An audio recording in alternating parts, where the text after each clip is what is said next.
Assalamualaikum warahmatullahi wabarakatuh. Alhamdulillah, nasta'in wa nastaghfiruh wa na'udzu billahi min shururi anfusina wa min sayyiati a'malina. May yahdihillahu fala mudilla lahu wa may yudlil fala hadiya lahu. Asyhadu an la ilaha illallah wahdahu la syarika lahu wa asyhadu anna Muhammadan abduhu wa rasuluh la nabiyya ba'dah. Amma ba'du. Masyaallah muslimin rahimakumullah, pemirsa sekalian yang dirahmati Allah Subhanahu wa taala, bapak-bapak, ibu-ibu, mobil khusus Al-Ustaz Al-Hajj Aziz Pak Kiai, alhamdulillah, puji dan syukur kita panjatkan kehadiran Allah Subhanahu wa taala. Begitu banyak nikmat yang Allah berikan kepada kita. Kita diberi nikmat sehat walafiat, nikmat panjang umur dalam taat, nikmat iman, nikmat Islam, sehingga kita diberi kesempatan untuk hadir di taman dari tamannya surganya Allah Subhanahu wa taala. Mudah-mudahan hadirnya kita di sini mendapat barokah dari Allah Subhanahu wa taala, dan insya Allah kita diberikan kemudahan, keselamatan dari Allah Subhanahu wa taala. Bapak Ibu sekalian, mari sama-sama kita awali dengan pembacaan surah Fatihah. Kita tujukan kepada guru kita almarhum al-maghfurlah Kiai Haji Abdullah Syafi'i dan Ibunda Hajah Siti Romlah. Mudah-mudahan keduanya kuburnya minallah min riyadil jannah. Dan saudara kita, pasangan kita, anak kita, orang tua kita yang keburu meninggal dunia, dipanggil oleh Allah Subhanahu wa taala, Allah juga merahmati, Allah mengampuni dosa-dosanya dan dimasukkan ke dalam syurganya Allah Subhanahu wa taala. Ala hadhihi niyyah wa ala kulli niyatin shalihah wa ila hadratin Nabi al-Fatihah. Alhamdulillahirabbil alamin arrahmanir rahim maliki yaumiddin iyyaka na'budu wa iyyaka nasta'in ihdinas siratal mustaqim siratal ladzina an'amta 'alaihim ghairil maghdubi 'alaihim waladdallin. Bapak Ibu yang kami hormati, kita sebentar lagi akan memasuki bulan Rabiul Awal, bulan kelahiran baginda Nabi kita Muhammad SAW. Jadi nanti bulan depan Oktober kita mulai masuk. Sekarang masih bulan September, masih di akhir dari Muharram, sambung lagi Safar masuk. Nah, kita perbanyak untuk zikir kita kepada Allah. Hasbunallah wa ni'mal wakil, ni'mal maula wa ni'man nasir. Ini zikir yang luar biasa, karena setiap manusia diuji semuanya oleh Allah Subhanahu wa taala. Enggak semuanya mudah, enggak semuanya gampang. Dalam hidup banyak banget godaan, cobaan, ujian dari Allah Subhanahu wa taala. Dan setiap ujian itu yang Allah kasih tidak sama satu sama lain. Betul kan? Dan Allah berikan semua itu, ujian-ujian tersebut, agar supaya kita bisa lebih banyak sabar, lebih banyak menerima dari ujian yang Allah berikan. Semua diuji, gak ada yang gak diuji. Nah, inilah yang perlu kita perbanyak. Yang kesulitan segala macam juga kepengen permudah segala urusan, perbanyak kita zikir untuk menggampangkan segala-galanya. Jadi kita baca tuh zikir, Ustaz berapa, boleh semampu kita. Hasbunallah wa ni'mal wakil, ni'mal maula wa ni'man nasir, itu bagus. Sekarang kita tahu apa sih itu namanya zikir. Zikir itu adalah usaha manusia untuk takarrub kepada Allah, mendekatkan diri kita kepada Allah dengan cara mengingat Allah dan mengagungkan Allah. Itu maknanya zikir. Jadi kalau kita kepengen mendekat hubungan kita sama Allah, perbanyak zikir, mengagungkan asma Allah, ya, mendekatkan diri kita kepada Allah, yaitu dengan cara berzikir. Nah, zikir yang tadi saya bacakan, hasbunallah wa ni'mal wakil, ini kita memohon pertolongan dari Allah, karena Allah doang yang nolongin kita. Emang siapa? Manusia? Yang enggak. Kita tidak boleh menggantungkan diri kita kepada manusia. Hatta itu sama pasangan kita, hatta itu sama saudara kita, hatta itu sama anak kita, kita menggantungkan sama Allah. Apalagi kalau kita menggantungkan diri sama dukun, Ustaz. Ya Allah, naudzubillah min dzalik. Ya, Mbah dukun itu musyrik. Ya, kalau kita percaya kepada yang magic-magic kayak itu, bukannya kita mendapatkan kemudahan keluar dari kesusahan, bikinan susah. Dosanya bisa tidak terampuni karena Allah sangat murka. Wala tusyrik billah, jangan kita nyekutuki Allah. Itu udah ancaman. Kalimat zikir hasbunallah ini seperti yang diungkapkan oleh Allah dalam Quran surat Ali Imran ayat 173. Allah mengatakan, alladzina qala lahumun nas qad jama'u lakum fakhshawhum fazadahum imanan wa qalu hasbunallahu wa ni'mal wakil. Ya Allah, ya Tuhan kami, ya Allah, kita minta perlindungan kepada berkumpulnya manusia. Kemudian kita menyerang mereka. Apa yang membuat mereka akan menjadi kencang kuat dengan keimanan mereka? Maka dia meminta, cukuplah Allah sebagai pelindung kita. Nggak ada lagi yang nolongin kita kecuali Allah. Siapa lagi yang menolongin kita? Allah sebagai pelindung. Innallaha ma'ana. Allah itu bersama kita. Jadi kalau kita kesusahan, ngadunya curhatnya sama Allah, bukannya sama manusia. Kapan tuh Pak Ustaz kita sholat malam? Silakan. Kita sholat malam terus lama kita berzikir, kita ngadu sama Allah, hasbunallah wa ni'mal wakil, ni'mal maula wa ni'man nasir. Itu yang diperintahkan. Allah itu kita zikir selain kita untuk meminta pertolongan. Bacaan zikir ini juga untuk pengingat, untuk terus menerus bertawakal dan berserah diri kita kepada Allah. Jadi bacaan ini akan menambah kita tawakal, berserah diri. Allah semua yang ngatur deh skenario-nya. Jangan kita di luar dari skenario Allah. Sebab semua yang baik itu dari Allah. Semua juga yang buruk kita rasakan itu juga ujian dari Allah. Jadi kita semua tawakal, berserah diri kita kepada Allah. Makanya kita meminta kepada Allah, hasbunallah wa ni'mal wakil, ni'mal maula wa ni'man nasir. Cukuplah Allah sebagai pelindung, cukuplah Allah saja menolong kita. Yang kita minta kepada Allah. Kira-kira apa yang menjadi manfaat zikir hasbunallah wa ni'mal wakil? Kita mau pengen tahu nih. Selalu kita dengar zikirnya hasbunallah wa ni'mal wakil. Sekarang kita pengen tahu kegunaannya itu apa sih, manfaatnya. Yang pertama, Allah akan mencukupkan nikmat yang Allah kasih kepada makhluk. Kalau kita cukup enak Ustaz, enak, mau makan cukup, mau minum tersedia nih, alhamdulillah kita ada nih, ya kan? Karena Allah cukupkan. Mau pergi umroh tinggal jalan, Allah cukupin, Allah isiin dompetnya. Ya siapa tahu Ustaz, siapa tahu? Karena Allah yang cukupin. Kalau kita kepengen banget umroh, apa sih Ustaz amalannya? Itu dia hasbunallah wa ni'mal wakil, kita praktekin.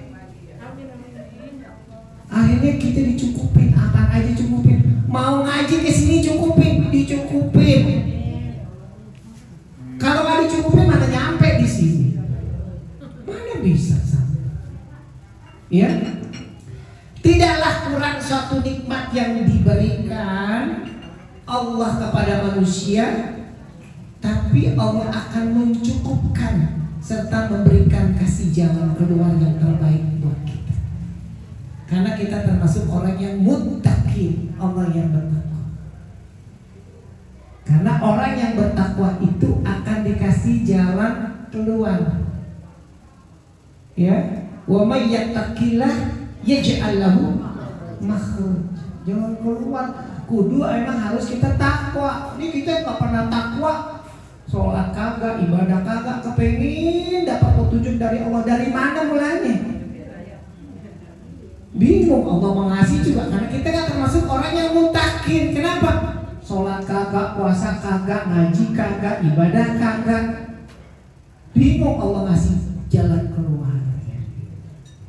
Karena kita tidak termasuk golongan yang muttaqin. Padahal dalam Al-Quran, wa may yattaqillah yaj'al lahu makhraja wa yarzuqhu min haitsu la yahtasib. Kasih rezeki jalan yang keluar.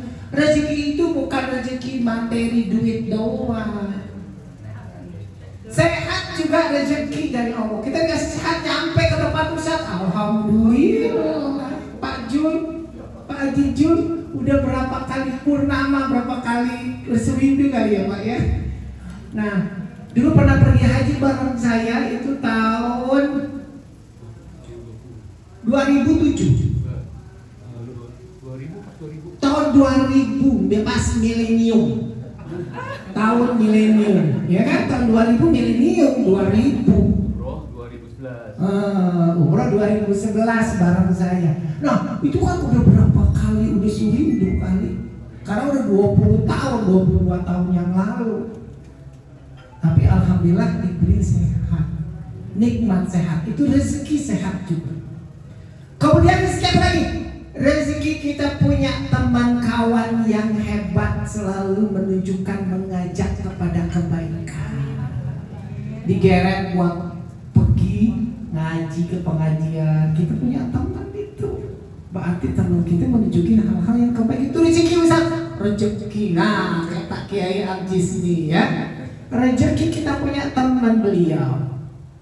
Nah, kemudian apa lagi? Itu rezeki Ustaz. Rezeki. Jadi rezeki bukan perlu adanya materi duit dong.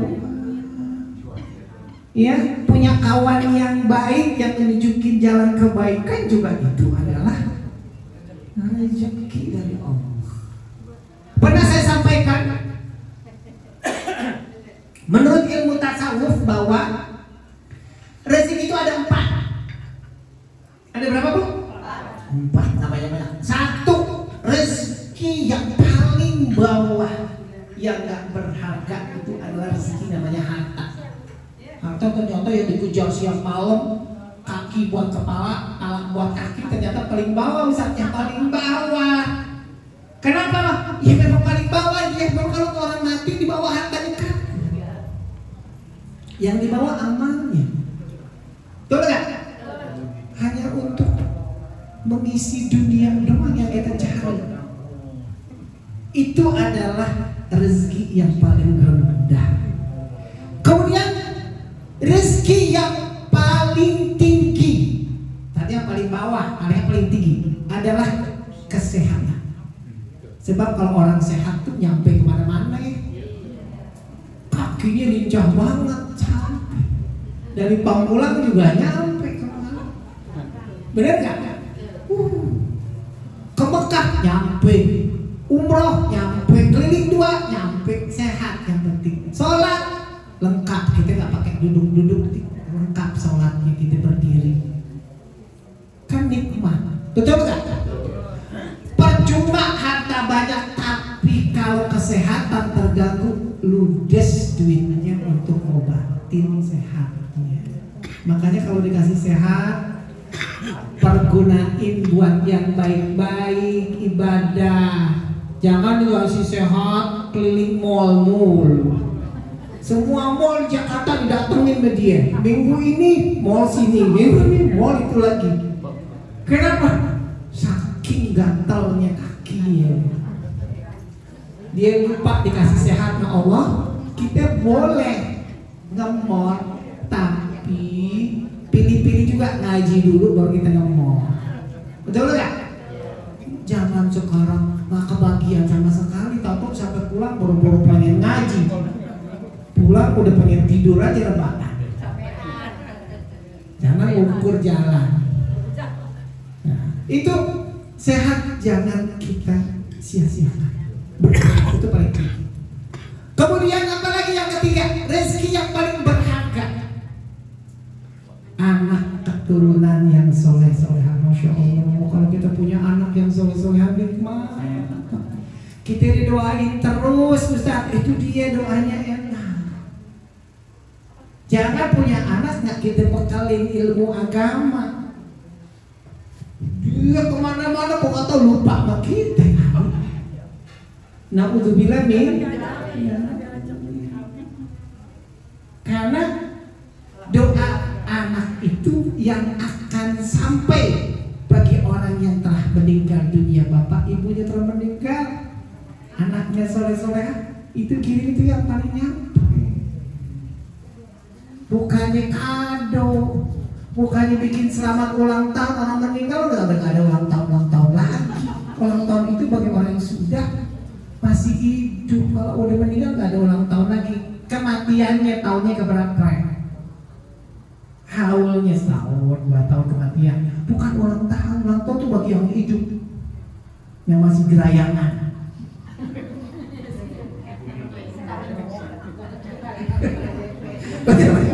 Ya kan? Jadi kalau orang meninggal nggak ada ulang tahun lagi, udah ulang tahun kematian. Kematian yang ke berapa tahun? Setahun, 2 tahun, 3 tahun, 10 tahun, 20 tahun. Udah bikin kirimin Fatihah, dibagi-bagi sedekah atas sama almarhum. Kita sumbang apa yang kita punya, nggak perlu harus banyak, yang penting ikhlas. Ikut nih Ustaz, doain mau haul, nah ikut nyumbang apa gitu. Nah itu sampai itulah yang sampai. Oke Ibu ya. Kemudian yang keempat, apa yang paling terakhir, rezekinya yang paling terakhir, yang keempat apa? Apa coba?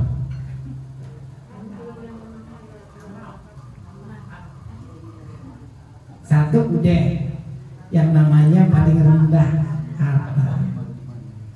Yang kedua yang paling tinggi sehat. Yang ketiga anak. Yang keempat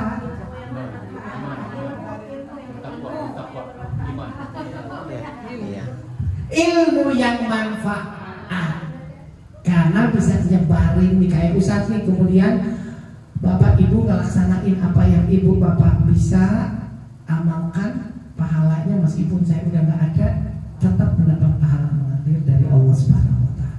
Terus kemudian Ibu ngajarin, Bapak ngajarin kepada anak keturunan cucu. Nah, dia laksanain, Ibu juga dapat, Bapak juga dapat. Itulah yang menjadi pahala yang mengalir. Ya. Jadi itu rezeki juga Ustaz. Bahkan dalam satu kisah, Sayyidina Ali itu sangat menjunjung tinggi gurunya. Dikisahkan bahwa diajarkan satu huruf ilmu, Sayyidina Ali siap menjadi budaknya. Kenapa memang? Karena diajarin ilmu. Padahal ilmunya cuma satu huruf diajarin, apalagi kita. Makanya ada 3 di dalam agama Islam yang merupakan yang perlu kita harus hormati. Yang pertama, orang tua yang melahirkan kita. Bapak ibu kita biar apapun bentuknya, biar dari kampung halaman manapun, tapi ibu bapak kita kandung itu yang harus kita hormati. Itu yang paling pertama. Biar kita kedudukannya sekarang tinggi sekalipun kita tetap. Yang kedua adalah mertua kita yang menghadirkan menjadi pasangan hidup kita. Biar pun anaknya udah nggak ada, kita tetap, karena dialah yang menyatukan kita. Iya, kalau nggak ada ya kirimin Fatihah. Kemudian yang ketiga, guru kita. Kita wajib untuk menghormati. Karena kenapa? Kita dikasih ilmu. Karena tadi saya ngomong, silakan Sayyidina Ali radhiyallahu anhu tadi dikasih yang namanya ilmu, dia siap disuruh gendong gurunya, mau jalan kemana ngegendong. Kita boro-boro mau ngegendong, jalan aja udah susah kita. Makanya bagaimana caranya ya? Caranya ya kita terbaiknya misalnya apa gitu, kesukaan guru kita tuh apa, kita penuhin. Nah itu sebagai tanda penghormatan kita terhadap guru. Jadi itu yang diajarkan akhlak, ya itu dari. Kemudian berikutnya, yang kedua, apa manfaat dari zikir hasbunallah wa ni'mal wakil? Yang kedua, Allah menjadi wakil yang diserahi untuk segala urusan. Jadi kita serahi sama Allah deh, urusannya kita lagi ruwet nih, lagi bingung. Ya udah serahi sama Allah semua. Allah menjadi penolong dari segala urusan, sehingga manusia tidak akan terlalu mengandalkan manusia selain Allah. Kita nggak boleh selain Allah, kita harus minta pertolongan kepada Allah. Allah itu benar-benar sebagai penolong yang terbaik, bukan manusia. Kalau manusia kan berat, kalau kita tolong kadang-kadang ada pamrihnya. Betul nggak sih? Capek. Iya nggak? Kenapa? Tantar disebut. Pengang dia tuh kuping. Kemarin lo kalau mau adek gue nggak bakalan begini loh. Betul nggak? Manusia, ya manusia karena dia bukan malaikat. Salah sendiri kenapa kita minta pertolongan kepada manusia. Makanya diajarkan kita minta pertolongan kepada Allah. Tapi syaratnya kalau mau diterima kita harus orang yang muttaqin, jadi orang yang bertakwa, baru kita bisa ditolong sama Allah. Jangan kita nggak ngapa-ngapain, ibadah kagak, mau minta pertolongan sama Allah, Allah juga kaget, siapa lu? Nah itu yang paling penting kita harus paham. Kemudian yang ketiga, manfaat dari zikir ini yang hasbunallah wa ni'mal wakil, Allah akan melindungi dari kejahatan makhluk. Jadi orang yang maksudnya jahat, ya menjatuhkan kita atau mencelakakan kita, Allah akan melindungi dari kejahatan. Allah akan memberikan cobaan ujian semua kepada manusia, tidak di luar dari kemampuannya, ada batasnya. Jadi seberat apapun yang ditimpakan oleh Allah kepada manusia tidak akan melebihi dari batas kemampuan kita. La yukallifullahu nafsan, nggak ada yang di luar dari kemampuan. Seberat apapun, makanya orang kalau lagi ngadu cuma nangis bleber emang. Mampu gak dia bisa bangkit? Mampu semuanya. Karena Allah ngasih itu tidak di luar batas kemampuan hambanya. Tadi saya udah bacakan dalilnya, la yukallifullahu nafsan.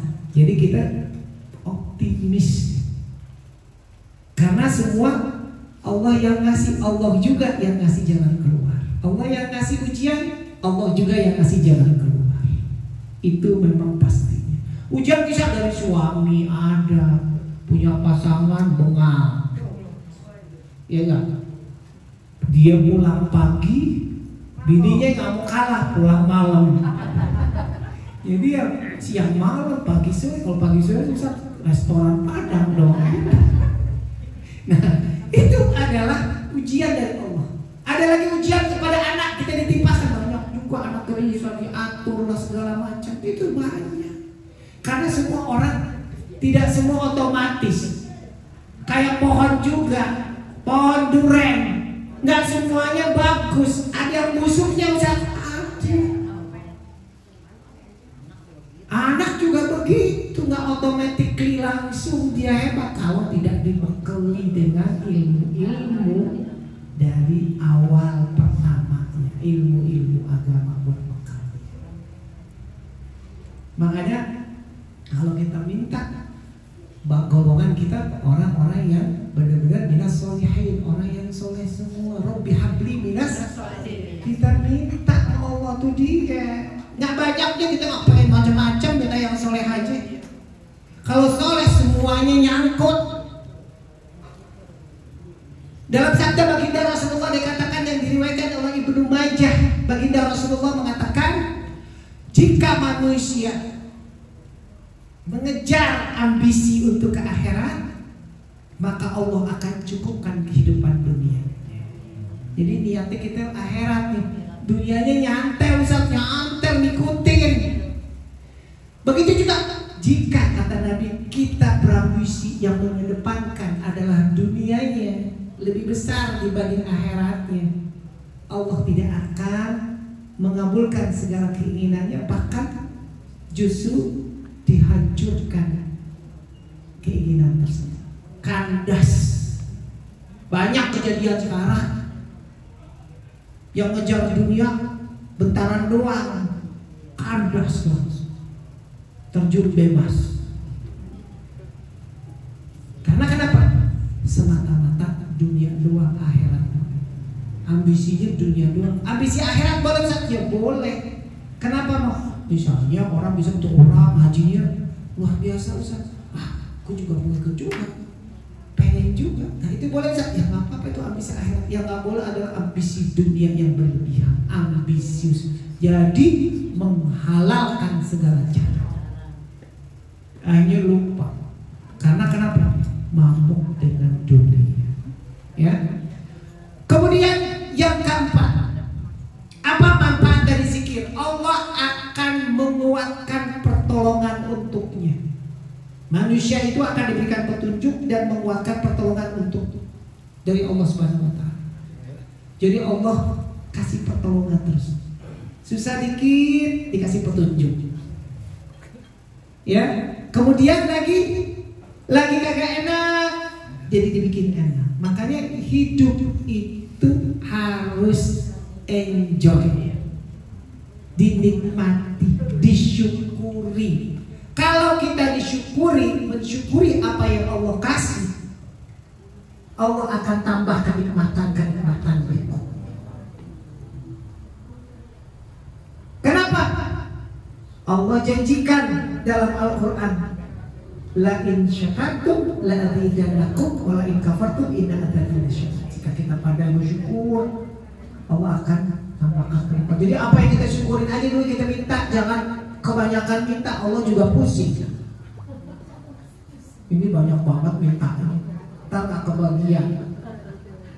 Dia lagi, ya kan? Nah, syukurin aja apa yang kita punya. Ya, yang penting kuncinya itu perbanyak syukur. Barulah kebahagiaan akan didapat. Allah itu tidak menaruh kebahagiaan kepada materi, harta. Tidak. Kalau kasih materi harta buat orang kaya doang yang akan bahagia.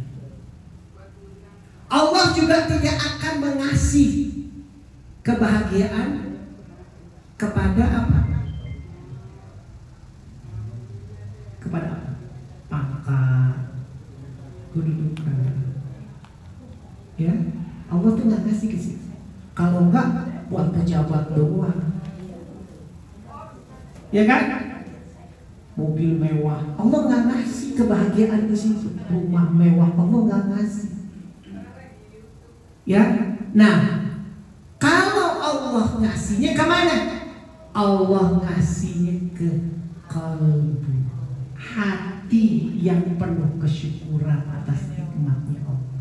Barulah bahagia. Jadi hati yang paling penting dikasih bahagia, baru kebahagiaan bang. Jadi bukan yang lain-lain, tapi Allah kasih kebahagiaan itu letaknya di hati, bukan di mana-mana. Jadi orang punya mobil mewah, rumah mewah, jabatan tinggi, pangkat tinggi, tidak jaminan dia akan hidup bahagia. Coba lihat, banyak banget tontonan di TV, kita bermusik ngeliatnya, tuntut lagi tentang masalah harta mulu. Ya betul nggak? Nggak bahagia aja saja, nggak mau gini. Makanya Allah letakkan kebahagiaan itu di hati yang penuh kesyukuran. Itu yang paling penting. Jadi makan ya udah, jangan dicari yang nggak ada, yang di depan mata aja kita makan. Dinikmati, wah bersyukur sama syukur. Kalau gampang ada nyala saya, kalau saya nggak pernah komplain mau makan, sediain apa aja doyan. Apa aja, ikan asin mantap, sayur asam sambal udah cukup.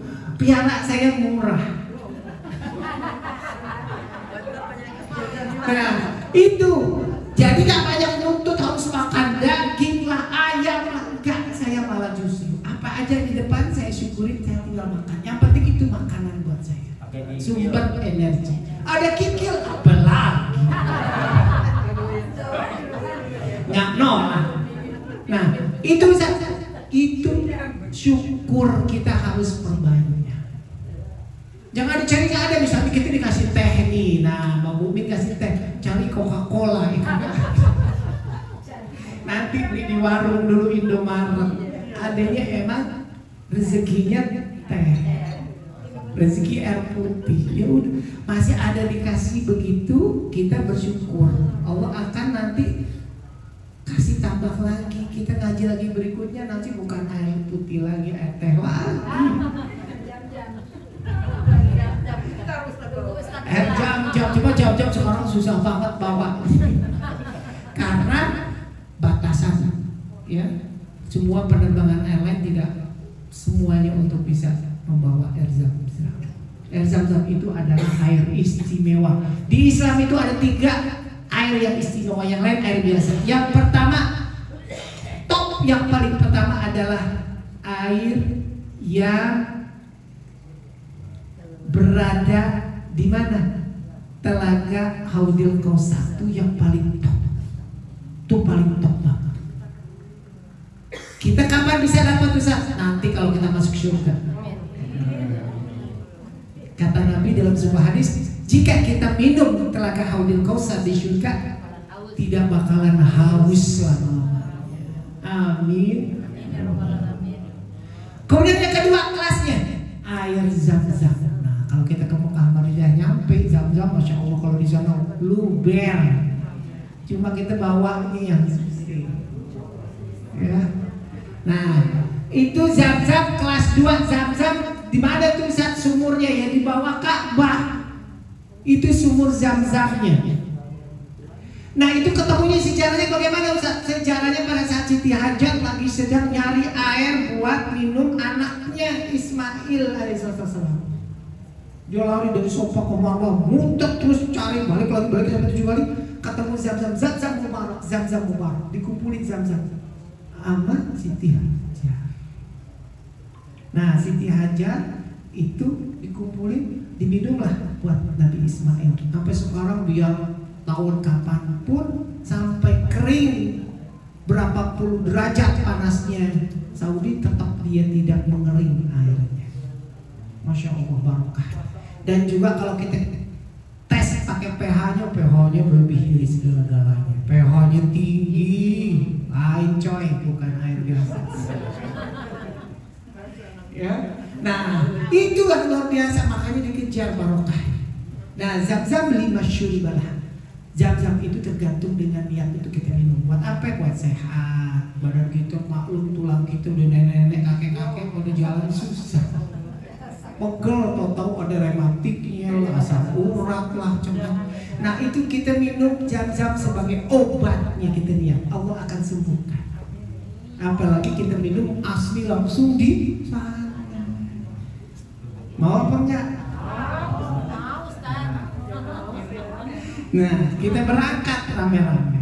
Nah, minum zam-zam itu air kelas 2. Kemudian yang ketiga, air kelas 3 itu adalah air yang berada di telaga yang namanya jari jemarinya Rasulullah pada saat perang Hudaybiyah. Kita tidak bisa karena kita tidak hidup bersama Rasulullah. Jadi pada saat perang Hudaybiyah di padang pasir, tandus, kausan semuanya, dikasih bejana, belum ada ember. Baginda Rasulullah celupkan tangannya di ember, keluar airnya. Itu diminum oleh para sahabat. Kenapa Mak? Di mana-mana pada tandus di sana Jazirah Arab nggak ada air, jadi air yang dari keluar dari jari jemarinya Rasulullah. saking jizat yang Allah kasih yang luar biasa kepada Nabi Muhammad. Kalau nggak dia nggak bisa jadi rasul dong kalau nggak dikasih kelebihan. Sama aja sama kita, ya kan? Nah kalau kita pecah tuh akualali, Bukmin air mana ada Bukmin dari jemarinya jadi Bukmin keluar. Nah itu yang menjadi berat. Cuma 3 doang, yang lain kelas air biasa semua. Mau yang diminta air dari mana Ustaz? Dari dukun, dari wali, dari apa, semua tidak berkelas. Kelas cuma 3 doang yang tadi saya sebutkan. Itu yang paling istimewa. Cuma kalau beli zam-zam di Tanah Abang saya nggak jelas, nggak tahu. Ya. Kedua, paling benar kita bawa sendiri diri kita, tak pergi bawa lagi. Mau pergi misalnya duitnya cukup ya pergi jalan. Semua Allah cukupkan kalau kita ngejar akhirat, dunia yang tapi kalau dunia yang dikejar, akhirat ketinggalan. Boro-boro. Seperti itu. Ya. Kemudian yang keempat, yang kelima, Allah akan menjadikan rasa mahabbah kepadanya kepada hati semua makhluk. Allah tuh kasih mahabbah, kecintaan. Kita cinta banget ya kepada semua makhluk. Manfaat zikir ini Allah menjanjikan kepada manusia untuk ditenangkan, ditenteramkan hati manusia melalui rasa suka kepada orangnya. Tadi nggak suka jadi suka. Kemudian yang keenam, Allah akan membuatnya kaya dengan anugerahnya. Kita kalau banyak zikir hasbunallah, Allah membuatnya kita kaya. Allah memberikan kekayaan lahir dan batin jika berzikir hasbunallah wa ni'mal wakil, ni'mal maula wa ni'mal nasir. Jadi kaya itu bukan dulu takaran jumlahnya, tapi barokah. Jadi yang dikejar bukannya jumlahnya. Kita kadang manusia dikejar jumlahnya, nominalnya. Nominal banyak tapi nggak barokah, ambles. Ambles gak? Ambles. Habis semua. Tapi biar dikit barokah Ustaz, manjang jadinya. Nah makanya kita minta rezeki yang barokah. Jadi bukannya masalah banyaknya, nominalnya buat apaan. Nah itulah yang dikejar dengan perbanyak zikir hasbunallah wa ni'mal wakil. Itulah yang membuat kita menjadi kaya lahir dan batin. Jadi bukan lahir doang, batinnya juga kaya. Kenapa? Hatinya. Makanya tadi saya bilang Allah memberikan kebahagiaan itu letaknya di hati, bukan di harta, bukan di mobil, bukan di rumah. Buat ini doang. Ya, buat apa misalnya kita naik turun mobil mewah tetapi hatinya bahagia, percuma. Benar nggak? Percuma kita tinggal di rumah mewah, gedung bertingkat, ataukah kita tinggal di hotel Burj Al Arab di Dubai. Masya Allah, ya Allah. Karena kenapa? Tempat tidurnya dilapisin emas, mejanya dilapisin emas. Berapa Ustaz semalamnya? Semalam dia itu 80 juta semalam. Paling murahnya, paling mewahnya 150 juta semalam. Duit semua Ustaz, duit semua. Kita mau masuk lobby boleh, tapi kita kudu mampir minum-minum teh. Kayak kita mikunan pisang goreng, minum teh, kopi, itu masuk 5 juta rupiah. Buat kopi teh doang di lobby doang, nggak boleh masuk kamar. Boro-boro mau masuk kamar. Nah semuanya emas, emas semua. Namanya Hotel Burj Al Arab, itu di Dubai. Jadi ada, kalau ibu bapak nanti jalan-jalan ke Dubai ada rezeki, nah itu enak. Nggak bosan-bosan sih ke Dubai. Boleh Pak Haji. Nah itu nggak ada bosan-bosannya. Itu kenapa? Memang dirancang semuanya yang paling termewah, terbesar dan termewah. Jadi misalnya hotel terbesar termewah ada di Dubai. Tertinggi ada Burj Al Khalifah itu tingginya 3 kali Monas. Monas sudah tinggi, ini 3 kalinya. Naik ke kelingan, saya aja kelingan, ke tengah kelingan, tuh di mana tuh? Kayak orang kehilangan akal gitu, kuping langsung budak karena separuh doang saya naik, bukan sampai ke ratusan. Kalau ibu datang ke Empire di mana Pak Ustaz? Di New York Empire. Nah, kalau Empire kita sampai atas lantai ke 102 lantai. Tapi di atasnya dikasih kawan-kawan, kenapa takut orang bunuh diri? Karena paling tinggi banget. Dan semua diatur hanya beberapa 15 menit untuk naik. Jadi nggak semua digilir karena dia naik liftnya super cepat. Kelihatan. Dan kita jalan juga ke bawah-bawah angin. Karena anginnya kan kencang banget. Itu di mana lagi ada? Di Iran, di Teheran. Saya pergi ke Teheran juga ada menaranya juga dia. Dia hasil dari orang-orang Iran, teknologinya karena dibeli anugerah Allah, otaknya cerdas. Kecerdasan orang Iran cerdas-cerdas semua. Jadi kalau saya mau ke di Iran, datang langsung bahasa Inggrisnya pintar semua. Beda kalau kita turun di Arab. Kalau di Arab kadang-kadang Arab doang, Inggrisnya kurang. Tapi kalau di Teheran, gitu. Benar-benar dia diberi kelebihan. Sama Yahudi. Israel itu juga diberi kelebihan. Pintar-pintar juga, cuma kekejamannya yang luar biasa, sangat kuat saya tahu. Makanya kalau jalan-jalan ke Aqsa, yang jaga pintu Masjid Al-Aqsa itu orang Israel semua. Tampak senyum, tampak bicara, diam doang, sadis gitu ya. Jadi nggak usah diucapin assalamualaikum, karena dia orang Yahudi mau ngapain? Diam aja udah, yang jagain pintunya dia. Kita masuk aja udah, bismillah, nggak apa-apa, boleh. Nah itu diberi masing-masing kelebihan umat masing-masing. Ya, nanti saya mau jalan tuh November, tanggal 18 November ke Yahudi, Israel, ya, Yerusalem, ya, mampir ke Masjid Al-Aqsa, kemudian ke Mesir juga saya lewat, nanti mampir 3 malam. Di Oman, negara kaya di Timur Tengah. Di Oman saya juga nginap 1 malam. Ke Jordan saya nginap 3 malam. Jadi 12 hari saya berangkat, balik tanggal 28. Ya, Bu Haji Hana Didia insya Allah mau ikut nih. Mudah-mudahan kalau mau ikut Ustaz ya boleh. Ikut doang.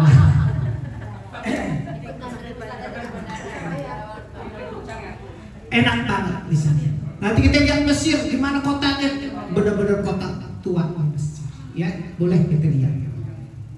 Nah, itu kita benar-benar yang luar biasa melihat kelebihannya semua masing-masing negara. Nah, Bapak Ibu yang kami hormati, kita seringkali memikirkan persiapan kehidupan. Mau tinggal di mana? Mau kerja apa nanti pensiun, mau sibuknya apa, ya kan? Anak nanti tinggal di mana, cucu bagaimana, semua persiapan kehidupan. Tapi kita tidak persiapkan tentang kematian, lupa, ya, karena kala lupa kehidupanmu yang dikejar, padahal manusia lama-kelamaan juga akan mati. Kullu nafsin za'iqatul maut. Cepat lambat, senang susah, tua muda, sakit sehat, mati. Pasti itu, pasti janjinya Allah. Nah itulah kita perlu persiapkan juga kematian. Jangan kehidupan doang, karena kita nggak ada yang tahu. Siapa yang tahu? Allah udah punya catatan. Bahkan di dalam Al-Quran dikatakan, laula akhartani ila ajalin qarib. Jika Allah akhirkan ajalku, ya, apa yang mau kepengenin? Fa'asaddaqa, dia kepengen banyak sedekah. Bukannya sholat, bukannya puasa, tapi sedekah diperbanyak. Karena sedekah itu kubur kita terang. Malaikat Munkar wa Nakir nanya, gampang jawabnya, man rabbuka, siapa Tuhan? Allahu Rabbi. Man nabiyuka, tanya. Kita nggak bisa jawab, boro-boro kita nggak pernah berselawat, dihajar sama malaikat. Karena siksa kubur itu adalah hak kebenaran. Makanya kita kudu banyak bersedekah. Sedekah nggak harus banyak, satu semampu kita, yang penting ikhlas. Banyak-banyak tapi kepengen punya nama, percuma. Dikit sesuai kemampuan kita, apalagi banyak, itu yang paling bagus. Jadi yang diminta sama orang yang udah meninggal dunia dan mau akhirkan umurnya itu bukan macam-macam, bukan pengen sholat, bukan pengen haji, bukan pengen umrah, tapi dia kepengen adalah sedekah. Jadi ibu kalau mau ajak bapak sedekah, boleh mau sedekahin apa juga nggak apa-apa. Jumlahnya nggak dibatasi, yang penting hati ikhlas. Itu karena orang yang meninggal dunia yang dibawa adalah amalnya, ibadahnya, bukan yang lain. Harta banyak nggak masuk dalam kuburan, benar nggak? Mobil yang mewah nggak mungkin dimasukin, nggak muat Ustaz. Iya. Emas yang banyak Ustaz nggak masuk juga. Amalnya yang dibawa. Makanya mumpung kita masih sehat, masih diberi kesempatan hidup, perbanyaklah kita amal soleh ibadah kita. Karena itu adalah bekal persiapan kematian. Ya, nah nggak ada yang dibawa kecuali amalnya. Makanya ibu amalnya haji catat, amalnya umroh dicatat, amalnya sholat dicatat, semua itu amal ibadah. Amalnya ngaji dicatat, amalnya ini dicatat, semua itu bekal kita. Makanya paling enak kalau kita memang semua dikasih sehat, tetapi kita sempat semua untuk kerjakan dengan sebaik-baiknya dengan penuh keikhlasan. Itu Allah catat amal-amal. Dan itu amal ibadah yang akan mengantarkan kita keselamatan hidup di akhirat. Kemudian dimasukkan ke dalam surganya Allah dengan rahmatnya Allah. Bukan dengan amal kita doang, tapi dengan rahmat kasih sayang Allah Subhanahu wa ta'ala. Karena Allah yang punya hak prerogatif untuk masuk ke dalam surganya Allah, bukan yang lain-lain. Mau minta surga gratis nggak ada, kencing aja bayar. Nah kita malu, kita nggak punya amal. Banyaklah amal kita semasa hidup, karena yang bela kita diri kita, bukan orang lain. Kata Allah dalam Al-Quran, "Mala yanfa'u malun wala banun illa man atallaha biqalbin salim." Gak ada manfaat harta yang banyak, anak yang kita sayangin, yang eman-emanin, cucu yang kita segala rupa, kepala kita diinjak-injak, saking relanya sama cucu kita. Dia kagak bela kita, kagak. Yang ngebela kita adalah amal ibadah kita, bukan yang lain. Nah, tentunya kita harus persiapkan bekal kematian itu. Di samping kita mau ditanam di mana, di sini ada nih rombongan ibu-ibu nih, mbak-mbak nih, ya, dari Al Azhar Memorial.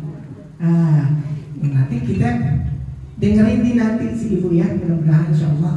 Nah, bapak ibu, itulah yang kira-kira perlu disampaikan. Kiranya sebelum saya tutup, ada pertanyaan nggak mengenai masalah bahasan kita sekarang? Silakan. Pakai mikrofon.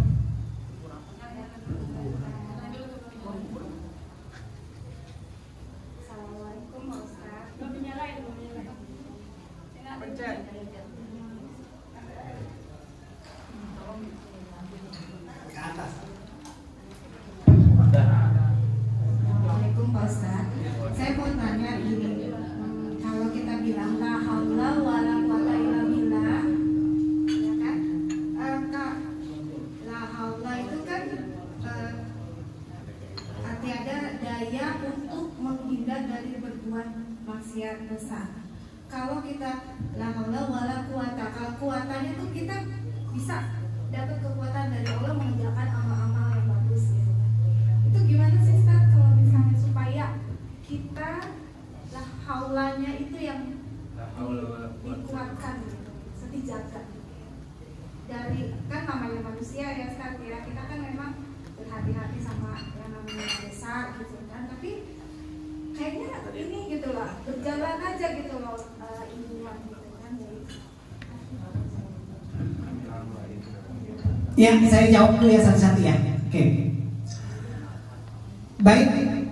Pertanyaan tentang masalah kita membaca zikir la haula wala quwata illa billah.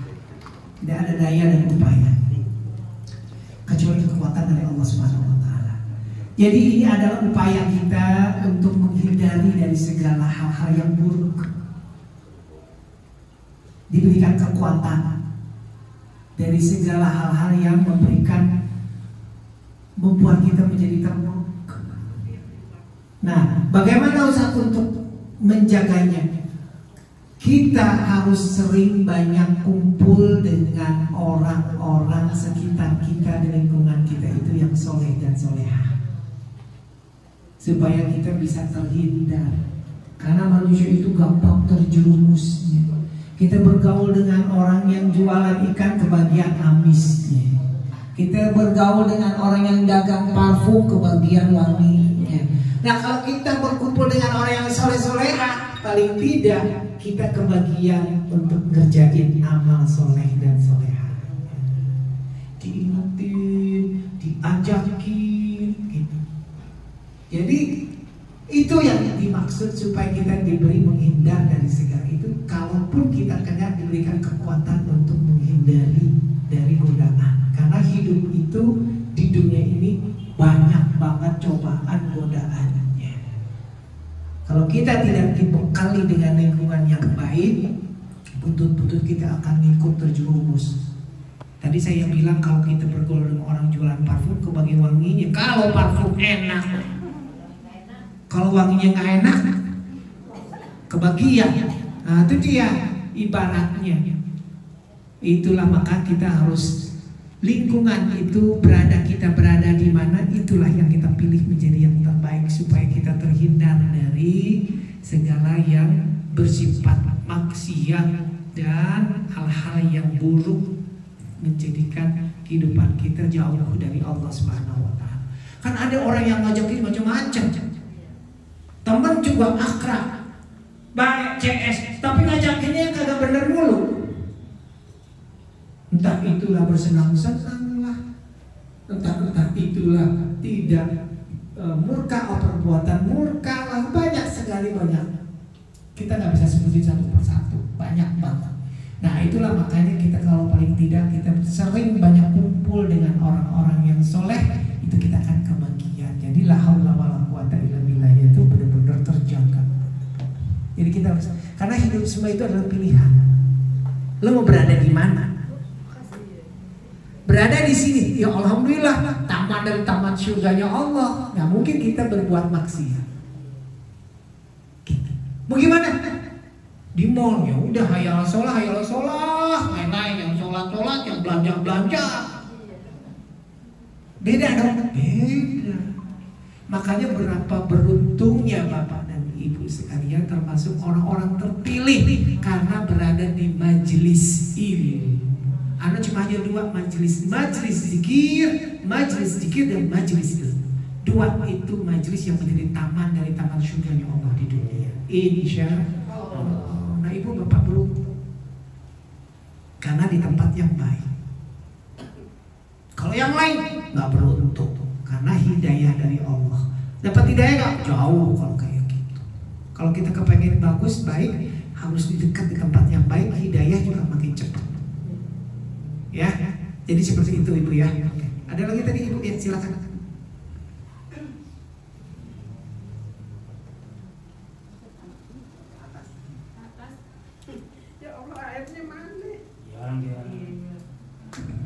Assalamualaikum warahmatullahi wabarakatuh. Salam. Ini Pak Ustadz mau nanya, tadi kan Pak Ustadz bilang masalah musyrik ya. Itu kalau kan masih ada yang percaya dengan jimat-jimat gitu. Terus di rumah dipasang raja-raja wajah gitu kan, katanya untuk mengusir apa sih untuk mengusir sesuatu. Nah, terus ada lagi juga mengambil sesuatu untuk pengamanan rumahnya gitu, dianggap itu yang bisa menyelamatkan keluarganya dia itu dari sesuatu yang tidak baik. Nah itu termasuk musyrik atau bukan? Soalnya kan kemarin waktu di Arab Saudi itu kan ada nggak boleh katanya nyium-nyium apa sih itu yang pagar itu, karena makam itu tidak boleh dipegang-pegang, nggak boleh dicium-cium. Tapi kan itu dipagar. Nah di pagar itu apa dicium-cium juga tuh, ada macam-macam cium juga, itu termasuk musyrik kata gimana Ustaz? Itu aja saya tanyain. Ya, Bapak Ibu sekalian, untuk kita berserah diri kepada Allah tidak perlu yang namanya ajian-ajian. Baik itu berupa benda mati, benda hidup, itu tidak boleh. Semua tawakal kepada Allah. Faiza azamta fatawakkal ala Allah. Jadi kita serahkan diri kita kepada Allah. Nah, perbanyaklah kita, kalau kita berbuat baik kepada manusia, Allah akan berbuat baik juga manusia itu kepada kita balasannya. Begitu juga sebaliknya, kalau kita berbuat jahat kepada manusia, kita ngeri dapat balasannya. Sehingga banyak orang yang tidak tenang kehidupannya karena dia sering berbuat jahat. Gitu. Jadi lebih baik kita nggak usah pakai begitu ajian-ajian, taruh barang hidup, barang mati untuk menghindari apalah istilahnya. Semua serahkan kepada Allah Subhanahu wa Ta'ala.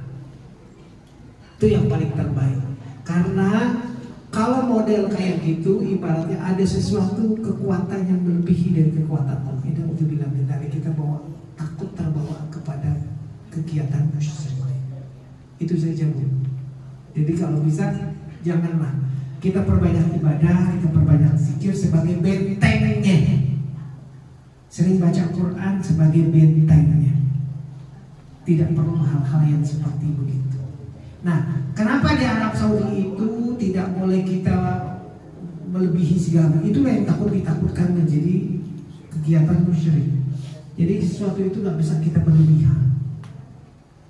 Hatta itu kepada makam baginda Rasulullah. Kita cukup berdoa salam, assalamualaikum ya Rasulullah warahmatullahi wabarakatuh. Itu bagus, boleh. Tapi kita nggak boleh meraung-raung, nangis-nangis, cium-ciumin, enggak. Kita pun kepada orang tua kita salam, kita berdoa, kita mohon tawassul, ya. Kita minta kepada Allah Subhanahu wa Ta'ala keberkahan orang tua kita, boleh. Tapi tidak boleh melebihi segala. Ya itulah. Makanya di Arab Saudi dia sangat anti yang namanya cium-ciumin benda-benda. Ya, kalau berdoa harus menghadap kiblat. Gitu. Tidak boleh menghadap ke yang lain. Hatta itu kepada baginda Rasulullah. Jadi dia tetap berselamat, tetapi dia tidak terlalu berlebihan.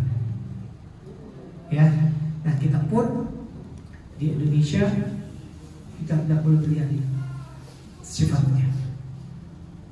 Berziarah, baca yasin, baca doa. Itu saja, tidak boleh berlebihan. Ya, jadi kita mintanya tetap kepada Allah, bukan kepada yang lainnya, pada yang lain. Ya, tidak harus disadarkan dulu, dikasih pengertian, pemahaman. Ya, mau ngambil tanahnya, mau ngambil ininya, mau ngambil jangan. Semuanya itu khawatir takut berlebihan, yang khawatir bisa menjerumuskan kita kepada kemusyrikan. Ya.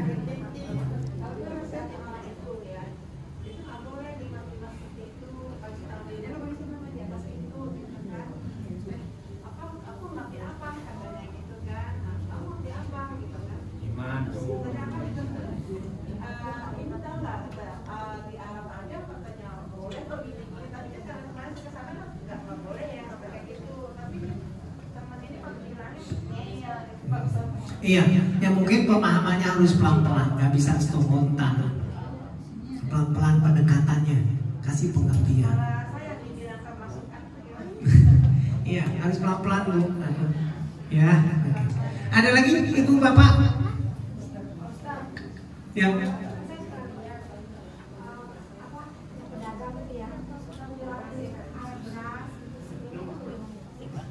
Nah itu yang tak boleh. Semua rezeki Allah yang atur. Kita tak akan ketukar dengan rezeki orang lain. Kita percaya Allah kasih rezeki buat semua makhluknya. Kasih sayang Rahman dan Rahimnya Allah. Jadi kita nggak usah percaya dengan hal-hal yang seperti itu. Ya, bikin manis-manis segala macam dulu. Apalagi pakai pasang susuk segala macam. Gak lama dia tahu panas dia nanti. Gelisah dia di depan kamar. Kenapa susuknya belum dilepas? Susu kafe boleh kan? Ya, yang susuknya tak boleh. Ya, tuh yang perlu harus dipikirkan. Ya, tuh. Oke, Al-Fatihah.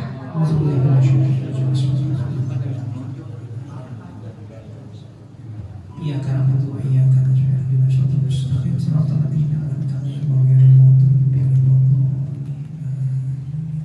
Oke, Bapak Ibu sekalian.